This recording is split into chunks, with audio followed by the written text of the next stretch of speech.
جگہ جی کیا کہا آپ نے؟ مولوی دین بیچ رہے ہیں، کیوں؟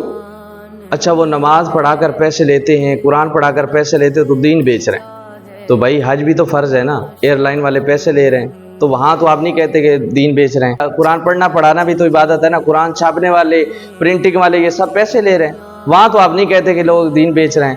مسجدیں بنانا یہ عبادت ہے، مستری پیسے لیتا ہے، دروازوں والا پیسے لیتا ہے، وہاں تو آپ نہیں کہتے کہ یہ دین بیچ رہے ہیں۔ مسجد میں جو بجلی چل رہی ہے وہاں پر پنکھے چلانا بھی تو عبادت ہے، آپ تو نہیں کہتے واپڈا والے دین بیچ رہے ہیں۔ شادی بھی سنت ہے، شادی ہال والا پیسے لے رہا ہے، کھانا بنانے والا پیسے لے رہا ہے، سب وہاں تو نہیں کہتے کہ آپ لوگ پیسے لے رہے ہیں۔ تو بیچارہ مولوی اکیلا دین کیوں بیچ رہا ہے؟ یہ کیسی بات ہوئی بھائی؟